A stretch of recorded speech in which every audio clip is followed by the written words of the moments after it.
Boker Tov, Shabbat, Shalom, Umvorach, en ce vendredi 6 du mois de septembre et Gimel du mois de Elul, Lahim Tovim ou Shalom, avec un thème qui nous a été demandé. Comment éviter les histoires de famille? Doit-on dire ou pas donc les choses, ou alors se taire? C'est un sujet très intéressant, surtout qui concerne la fin des temps, comme on peut pouvoir le constater. Je suis racheté par Michael Torjman, Shachem Verechto Bechol Asher Lo Todara Baraste Shiur Michael Ayakar. Je suis racheté par l'élévation de l'âme de son grand-père, Yitzhak Pinchas Ben Yakot Ochana.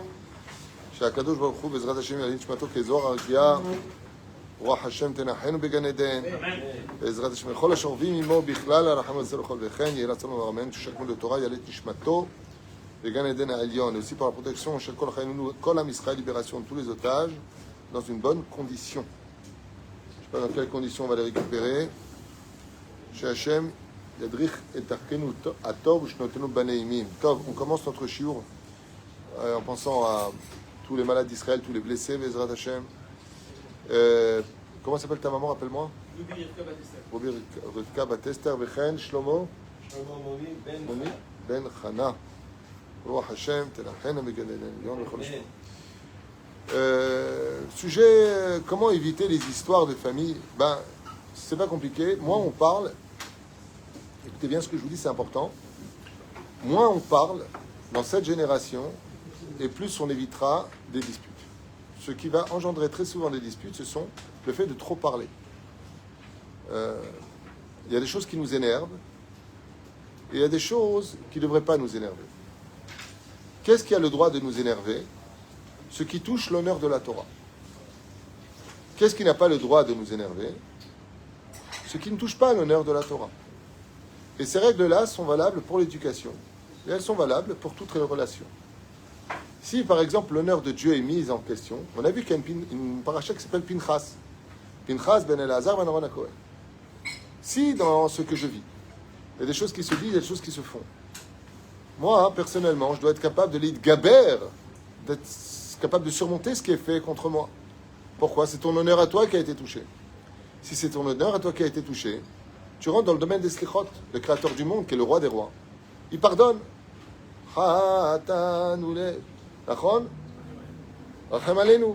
Donc Dieu, il attend que tu sois malé rahamim pour ceux de ta famille qui te font du mal. Et la reine, si c'est ton honneur qui est touché personnellement, Azan Shela, Azov, c'est pas grave. J'ai connu un père dont les enfants lui parlaient très mal. Et le père ne réagissait pas. Est-ce que c'était bien ou pas? De prime abord, non. Pourquoi? Parce qu'il laissait ses enfants aller au Guéinam. Même Kiboudabahem. Oh, tu parles à ton père. Des moments, il faut réveiller les enfants. Ça, c'était à Emet, valable pour une époque. Aujourd'hui, le respect des parents, je pense que c'est une des mitzvahs les plus difficiles à trouver. Le vrai respect des parents, tel que Shulchan Kotev, Kachem Meod. Lama.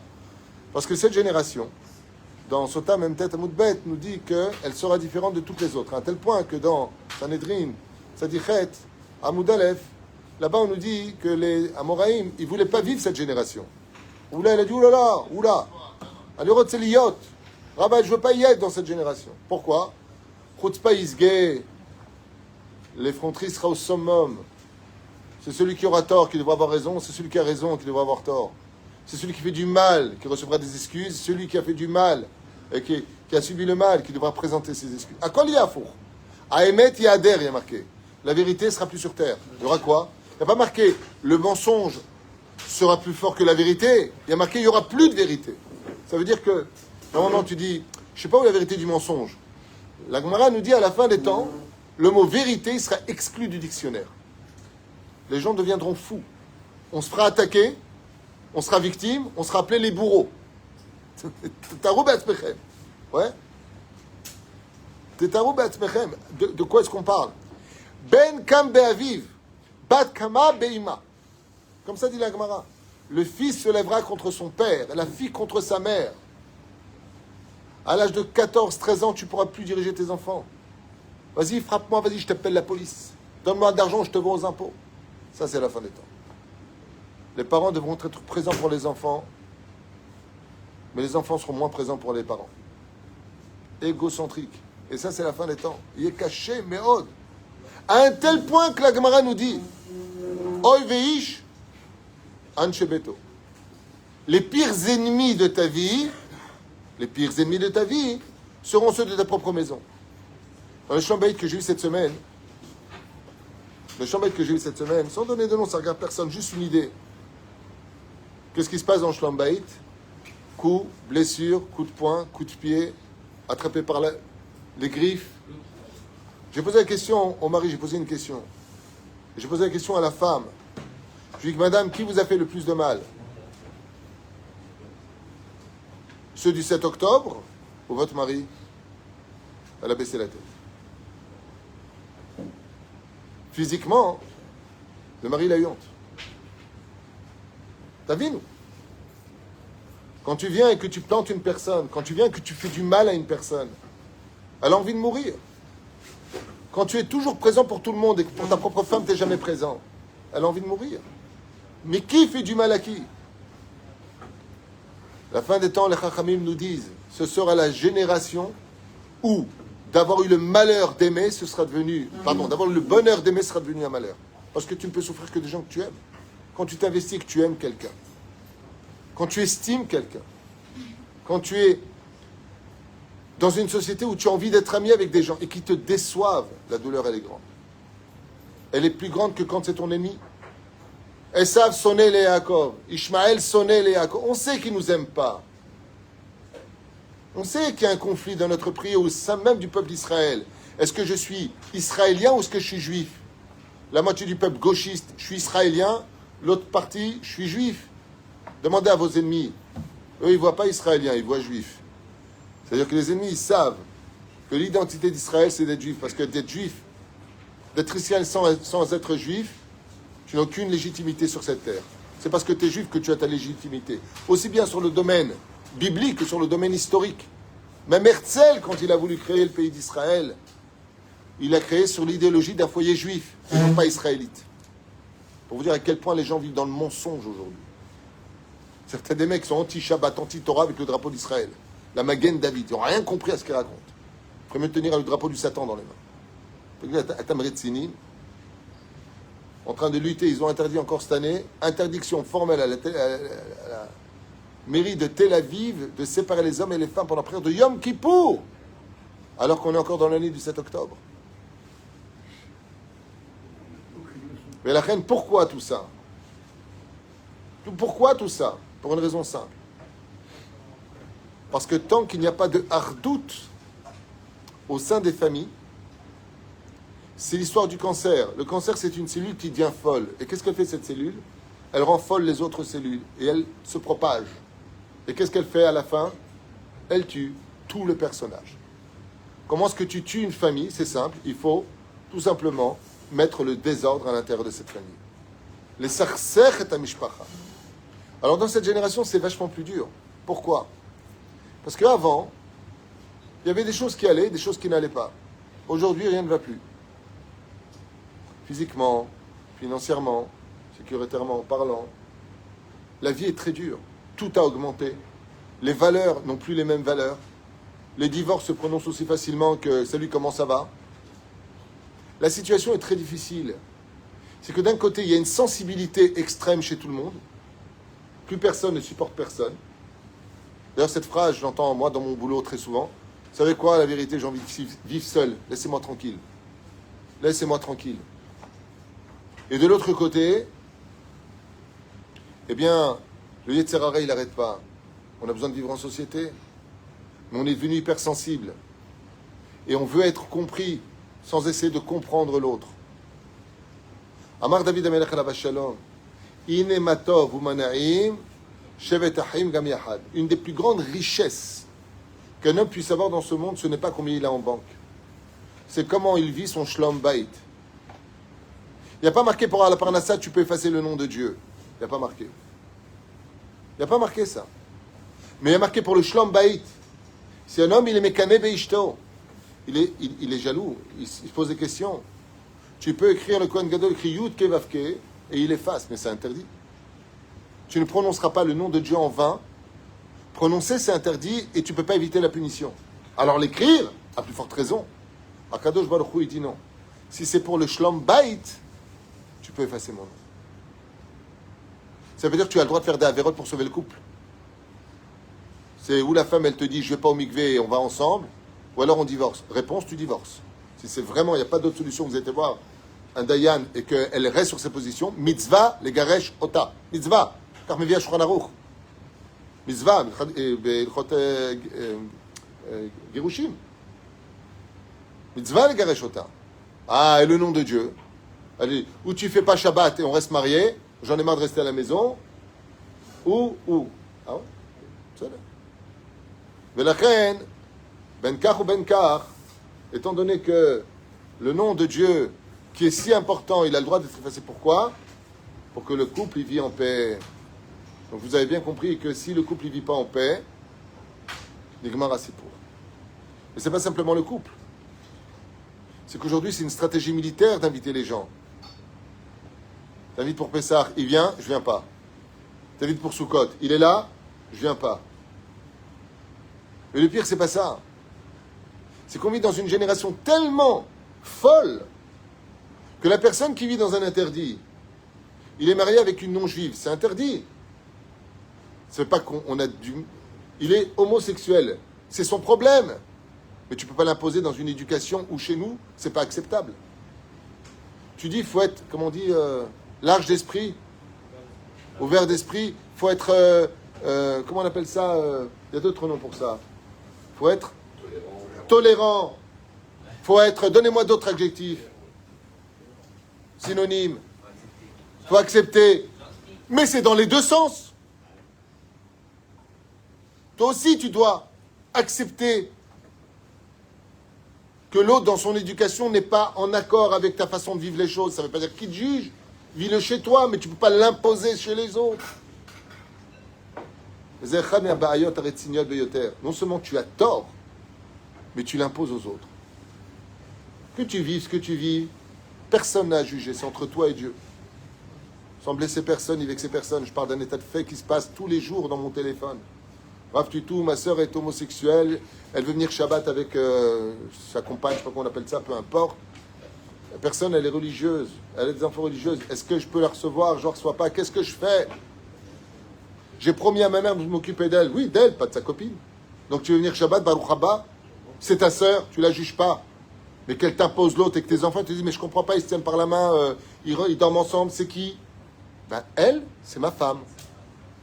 T'as dit, Atem Retzinim? Atem Retzinim? Allô? Avant de chercher à plaire à l'homme, plaire d'abord, plaire à Kadosh Baruch Hu. Et la reine, toutes ces choses-là seront présentes à la fin des temps. Nous, dans les années 80, il y avait tout ça. Hein. C'est pas qu'il n'y avait pas. C'était beaucoup plus pudique. Les gens étaient pudiques. Non, ils avaient du savoir-vivre. Les gens rentraient jamais dans la synagogue. Moi, j'ai fait une choupa à... Je peux finir mes phrases? Merci. Jamais je suis rentré dans une synagogue, j'ai voyé des gens sans calot sur la tête d'une kippa. Là, j'ai fait une choupa à la grande synagogue de Jérusalem. Il a fallu que je dise toutes les 2 secondes aux gens, mettez une kippa, vous êtes dans une synagogue. À la fin, je me suis fâché. Oh, c'est une synagogue. Les hommes, les femmes s'assoient ensemble, sans problème. Hein. Et quand tu veux les séparer, 15 fois, il faut leur dire. Sans faire de kitroug. Slicha, t'am lo mevinim ivrit, takumi, lechi lesham, t'lo mevina. On n'est pas chez les réformistes ici, c'est une bête à Knesset. Oh, ce rave. Va te suicider. Hein. Bon, dans les jabos. T'as besoin que je te le dise avant. Tu parlais avec quelqu'un, excusez-moi madame, ah oui, excusez-moi. Il y avait du savoir-vivre. Et pourquoi je suis un peu péjoratif aujourd'hui, un peu négatif sur tout ça? Parce que tout ça, ça rebondit sur la famille. Aujourd'hui, dans les propres familles, comme on aime la famille, qu'est-ce qui nous reste? La vie est tellement dure dehors. Ben, ce qui te reste, c'est la famille. Quand tu rentres chez toi, que ta femme se lève pour t'accueillir avec un beau sourire, que toi, au lieu de t'occuper constamment de la terre entière, tu t'occupes d'abord de tes enfants. Au lieu d'aller réparer les robinets qui coulent chez les autres, d'abord tu t'occupes de celui que ta femme, elle te supplie depuis des mois. Tu peux m'arranger le truc? Ouais. Tu peux m'arranger? Ouais. T'es où? Ben, la voisine à côté, la pauvre, elle a le tuyau capété. Racha, ça s'appelle Racha Rabotai. C'est de la riche out. C'est sourd de faire ça. Et ça prouve que tu ne travailles pas pour Hachem. Parce que si tu travailles pour Hachem, d'abord tu fais Nahatouach à ta femme. D'abord tu fais Nahatouach à tes enfants. D'abord tu es le socle de ta vie. Ensuite tu t'occupes des autres. Mais nous on fait tout le contraire. On n'a jamais le temps pour les gens avec qui on devrait être. parce qu'on s'est engagé à cela comme un père. C'est pas l'histoire d'une nuit, c'est l'histoire d'une vie. Alors la question qui est posée ici pour le coup, c'est de savoir, pour ceux que ça intéresse, il nous dit ici, comment éviter les histoires de famille. J'aimerais juste te répondre déjà une chose. Qu'est-ce qu'on appelle des histoires? J'aimerais vous dire quelque chose de personnel. Quand je dis personnel, c'est pas moi personnellement, j'ai pas de problème. Je parle de personnel dans mes rendez-vous, parce que c'est un domaine dans lequel je suis du matin au soir. Les conflits de couple et familiaux et autres. Il n'y a aucune chance de régler un problème familial si c'est basé sur la haine gratuite. Et j'aimerais vous dire quelque chose de dur à entendre aujourd'hui pour ce cours, puisque c'est ce qui a été demandé. Je peux vous affirmer qu'au moins de 40 à 50% des conflits, c'est de la haine gratuite. Qu'est-ce que c'est de la haine gratuite? C'est-à-dire que il peut y avoir un problème. Il peut y avoir un problème. Il ne m'a pas dit bonjour, il ne m'a pas invité moi, il a invité l'autre. Tu as le droit de rester fâché. Tu as une raison. Mais tu n'as pas le droit de faire de 10 cm d'histoire 1 km d'histoire. C'est de la haine gratuite. C'est-à-dire que ce que tu es en train de faire, c'est de rebondir sur un petit problème qui est devenu un océan sans fond. Je répète, il peut y avoir des problèmes dans la vie. Il y a beaucoup de maladresse de nos jours. Il y a beaucoup de choses, qui ne vont pas. On est tellement pollué par les réseaux sociaux, par la haine gratuite, par ce qui se passe, la tension atmosphérique, tout ce que tu veux sur Terre. Mais ça ne mérite pas une telle haine.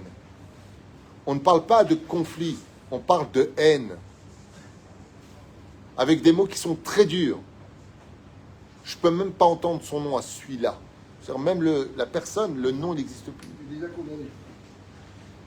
Tu peux avoir un conflit, tu maries ton fils, fais un chidouch avec une fille, c'est mieux. Ok? Ça, elle n'a pas fait. Il y a peut-être des choses qui ont été dites, pas dites. Explosion des familles. Critique.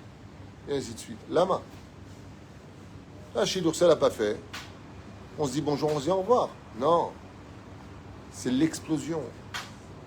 De toute façon, qui c'est qui veut de cette famille? Qui sont eux? Ouh là là. Lama. T'as pas réussi ton mariage, réussis au moins ton divorce. Viens prendre ton guette comme une fille normale. Viens prendre donne le guette comme un homme normal. Non, je te tiens. Pas la barbichette. Le premier qui pleura aura gagné. Lama une telle haine.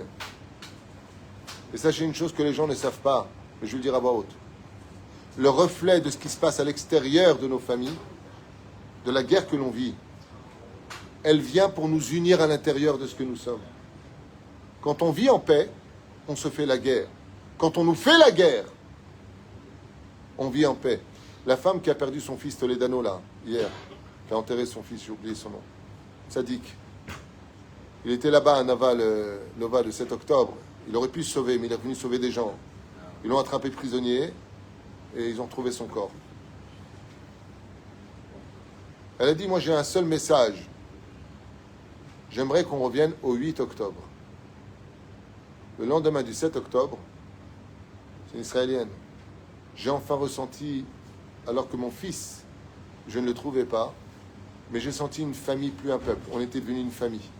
Il n'y avait plus notion de qui a une kippa, qui n'y a pas de kippa, qui est de droite, qui est de gauche. On était là les uns pour les autres.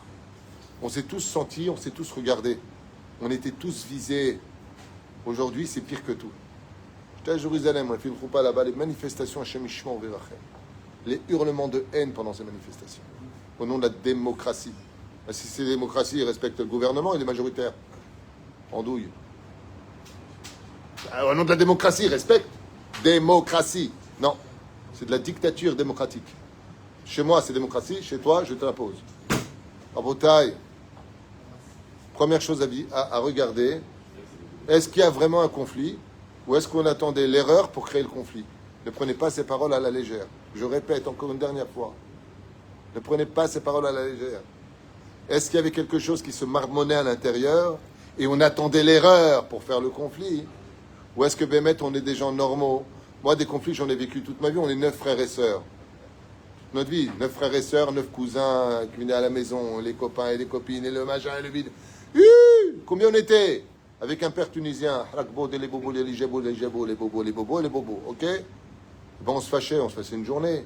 On se parlait pas pendant quelques heures. Mais le lendemain, ça y est, c'était réglé. Aujourd'hui, dans les couples, ils viennent me voir, hein, j'invente rien. Pendant des semaines, ils se parlent pas. Des semaines. Avant qu'ils soient venus, je dis, depuis combien de temps vous ne parlez pas? Enfin, elle m'a dit, ça fait 7 jours qu'on ne se parle pas du tout. Ni bonjour, ni au revoir, ni rien. Pas un mot devant les enfants. Et après, ils te parlent des enfants. Rappe-tu tout pour l'éducation des enfants? Je vais vous plaisanter. Vous me parlez de l'éducation des enfants, mais vous avez vu le spectacle que vous leur donnez de mort à la maison? Atamlo Mitbaïchim, vous me posez la question pour les enfants, mais c'est vous qu'il faut éduquer, c'est pas les enfants. Ils ne se parlent pas. Et après, ils me posent la question pour les enfants. Dites-moi, votre fils de 14 ans, il a vu que donc vous ne parlez pas. Alors, la femme dit, il me voit pleurer tous les jours. Oui, mais tout pour l'éducation des enfants, vous pensez quoi? Je fais des pompes, je serai le plus teubé ou quoi? Il est très cynique. Un enfant, tu veux l'éduquer, donne-lui l'exemple de l'amour, du dialogue, de l'ambiance sympathique à la maison. Que tout va bien, qu'il faut y croire, que l'amour, ça existe. Qu'on a le droit d'être fâché parce qu'on a des raisons à cela, mais pas à vie. Mais non, c'est la guerre. Laisse-moi tranquille. Alors on est perdu. Et bizarrement, vous savez, remarquez, dans cette génération, dès qu'on est en guerre, on pense tout de suite au divorce. C'est pas une blague que je vous dis. Il y en a ici qui savent de quoi je parle. Dès qu'il y a un conflit, et les gens me le disent encore hier au bureau, dès qu'il y a un conflit, bref, tout, j'aimerais que vous le disiez à mon mari, j'aimerais que vous disiez à ma femme, dès qu'il y a un conflit, qu'elle arrête avec le mot divorce. Bon, écoute, on arrête, c'est quoi? On va divorcer. Tout de suite. Mais attends, le divorce, c'est quand il y a eu tromperie, quand il y a eu coups et blessures. Allô? On parle de choses graves.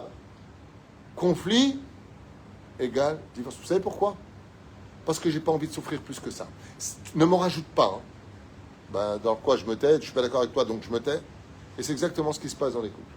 Où constamment la guerre, où le mec, ça devient une gonzesse parce que la femme, c'est devenu un mec, où l'homme, il impose et la femme, elle est complètement effacée, elle est malheureuse et elle attend l'occasion de tomber avec quelqu'un d'autre parce qu'elle se dit, je suis pas en solde. Avera, goreret, avera. Des péchés qui engendrent des péchés. La reine, pour répondre à cette question qui a été posée, ben, quand il y a des conflits, il faut faire des réunions de famille, il faut discuter et accepter l'idée d'écouter l'autre. Quand on veut régler un conflit, je vous donne un petit secret comme ça, rapidos de la Caltigilianos, pour ceux qui veulent écoutos, c'est pas compliqué. Mets-toi à la place de l'autre une seconde. Tais-toi. Il va parler, tu l'écoutes. Tu te mets à sa place dans ses conditions à lui. Parce que c'est exactement ce qu'il veut. Sinon, ce qui va se passer, c'est pas du tout. Ah, pas du tout, alors... Nigma. Mais il faut que ce soit réciproque. Une fois que la personne a fini de parler, tu peux noter. D'ailleurs, c'est comme ça que je règle beaucoup de conflits. Je dis à la personne, tu as 5 minutes pour parler. Et l'autre, elle note. Je peux dire un mot? Non, tu notes. Bon, alors tout à l'heure, tu as dit ça et ça. D'abord, j'étais même pas là.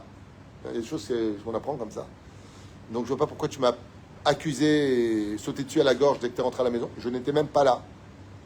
Bon, ok. Non, attendez, basé bon, ok. Vous avez construit toute votre tana de colère sur ça, elle n'était même pas là. Et d'un coup, on cherche le émettre. Pourquoi? Parce que la Gemara nous apprend le Maseret Avot. Le Maseret Avot d'Azara et Maseret Avot. Et là-bas, dans le Perek Aleph, Mishnah Yud Zayin, Yud Chet, pardon, il y a marqué Al Shosha Dvarim Al Hamed. Le monde tient sur 3 choses. À la din, à la emet, à la shalom. Il faut faire la justice, il faut chercher la vérité et en sortir le shalom. Donc, quand tu écoutes l'autre, quand tu as un conflit, il n'y a pas de problème. Écoute et comprends pourquoi l'autre il est dans cet état. Mais il faut que ce soit réciproque. Réciproque. Si ça ne marche que dans un sens, tu te fatigues. Deuxième chose, Bezrat Hashem Yitbarach, sache demander pardon et sache recevoir des excuses. Tout ça, c'est les slichot. Comme je vous l'ai dit, Anil et Dodi Vidodili, entre l'amour et la haine, il n'y a qu'un fil. On repasse du côté de l'amour, parce que quand tu aimes, tu sais pardonner. Et quand tu aimes, tu sais demander pardon. Parce que tu as peur de perdre l'autre. Et la haine, c'est la deuxième chose. Si vous voulez éviter des conflits, Bezrat Hashem, sachez aussi donner l'exemple de savoir dire, je te présente mes excuses. Tu sais quoi? J'avais peut-être raison, mais je me suis donné tort dans ma façon de réagir. Ça fait du bien à l'autre d'entendre de la reconnaissance. Tu reconnais jamais. Vous savez que tu vas au procès, dans n'importe quel procès, si tu reconnais pas, on ne peut pas commencer le procès. On commence la procédure de justice. Mais ben, vous êtes accusé de... Est-ce que vous reconnaissez? Oui, bon, alors, quelle est la sentence? On avance vite. Mais si tu ne reconnais pas, et qu'est-ce qu'on fait nous aujourd'hui? Pourquoi? Tu n'as pas fait ça? Pourquoi et toi, tu ne l'as pas fait non plus? Mais on n'est pas en train de parler de toi, on est en train de parler de... On inverse les rôles. Enlève la paille qui est dans ton œil, toi enlève la poutre que dans la tienne. Mais c'est pas rien. Parce qu'on va déplacer le problème chez l'autre sans reconnaître notre tort. C'est pour ça que la chassidoute, pour ceux qui veulent écouter ce que j'ai à dire, la chassidoute, c'est le pansement de cette génération. C'est quoi un vrai chassid? C'est pas la redingote, je suis habillé, je me mets une corde autour du ventre, ça y est, je suis chassid. Non. La chassidoute, c'est celui qui sait toujours reconnaître qu'il a tort, que même quand l'autre s'est énervé, c'est de sa faute à lui. C'est ça un chassid. Le chassid, c'est celui qui marche sur le pied qui se laisse... Pardon. Le chassid, c'est celui sur lequel on marche sur son pied qui s'excuse de ne pas avoir vu qu'elle mette ton pied. Ça s'appelle un chassid. C'est ça un chassid. Mais si tu dis, excusez-moi, vous marchez sur le pied, vous me demandez pardon, c'est pas un tzaddik. Il a raison, tzodek. Il pose la question ici et il finit en disant, doit-on dire les choses ou se taire? Réponse très importante à donner pour cette question. Si, ce que je dis, c'est pas de moi, c'est du vrai Chazal. Si ce que tu vas dire, tu sais que ça va être reçu et arranger les choses, dis-les. Si tu sais que ce que tu vas dire, c'est un trou dans l'eau, que ça va encore attiser plus de haine, dis rien. C'est pas compliqué, ça va pas plus loin que ça. À quoi ça sert de discuter? Réponse, j'ai besoin de me vider les nerfs. Non. Si tu veux réussir à savoir si tu dois parler ou pas, sache à qui tu t'adresses. Si tu es avec quelqu'un d'orgueilleux qui ne reconnaît jamais ses torts, avec un PN, un pervers narcissique, tu perds ton temps. Avec les PN, il ne faut pas parler, il faut agir. Parce que parler ne sert à rien. Ce sont les ministres de la parole, de la manipulation. Ça ne sert à rien de parler avec eux. Ils vont tout le temps retourner les choses de telle façon à ce que toi-même, tu ne sais plus où t'en es dans la vie. Ça ne sert à rien de discuter. Les gens qui sont orgueilleux, les gens qui sont colériques, ça ne sert à rien de discuter. Parce que leur seul argument, ça va être de t'insulter parce qu'ils n'auront rien à dire. Donc non seulement, toi, tu auras fait un trou dans l'eau, mais en plus, tu repars perdant. Parce que c'est celui qui criera le plus sur l'autre qui l'emportera. Et comme tu es fatigué de la tête, tu n'as pas envie de l'entendre. Donc qu'est-ce que tu fais? Tu te tais. La question n'est pas est-ce que je dois parler ou je dois me taire. La question est de savoir est-ce que ça sert à quelque chose de parler ou pas. Si tu sais que ça sert à quelque chose, alors oui, parle. Mais pour parler, il faut 3 conditions, et je finirai avec ça. Voici les 3 conditions pour lesquelles la Torah, dans la parasha de Vaïtranan, nous dit comment on parle. Aleph. Quelle est l'intention de mon dialogue? Est-ce que je viens te détruire ou est-ce que je viens te construire?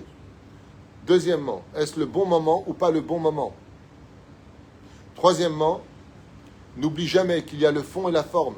Tu peux avoir raison dans le fond, mais la forme de tes mots t'a donné tort.